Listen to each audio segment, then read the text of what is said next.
కీర్తనల గ్రంథము 43వ కీర్తన మొదటి వచనము. నీ దేవుడైన యెహోవా భక్తి లేని జనముతో నీ పక్షముగా వ్యాజ్యమాడును.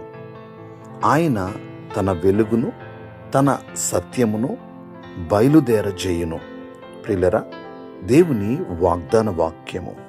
నీ పక్షముగా నీ దేవుడు నీ కొరకు వ్యాజ్యమాడే దేవుడిగా ఉన్నాడు. వారు ఎటువంటి వారైనప్పటికీ, వారు భక్తి లేని జనమైనప్పటికీ ఆయన నీ పక్షముగా వ్యాజ్యమాడతాడు. ఆయన మన పక్షముగా వ్యాజ్యమాడితే ఎవరు ఆయనను జయించగలరు? ఎవరు ఆయనను ఓడించగలరు?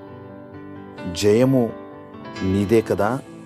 ఆయన వ్యాజ్యమాడడమే కాదు, తన వెలుగును తన సత్యమును నీ కొరకు బయలుదేర చేస్తాడు. ప్రార్థన. సకల ఆశీర్వాదములకు కారణభూతుడా మా దేవా, మీకు వందనాలు, స్తోత్రాలు. భక్తి లేని జనముతో మా పక్షముగా వ్యాజ్యమాడే ప్రభువా, మీకు వందనాలు, స్తోత్రాలు. మీ వెలుగును సత్యమును మా కొరకు బయలుదేర చేసే దేవా, మీకు వందనాలు. మీ వాగ్దాన వాక్యము కొరకే వందనాలు. ఈ వాగ్దాన వాక్యం విని ప్రార్థనలు ఏకీభవించిన ప్రతి ఒక్కరిని, వారి యొక్క ప్రతి అవసరతను మీరు తీర్చమని ప్రార్థన చేయుచున్నాం.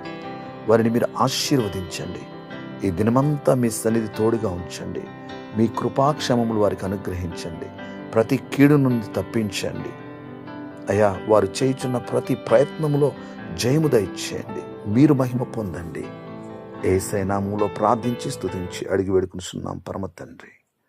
ఆమేన్.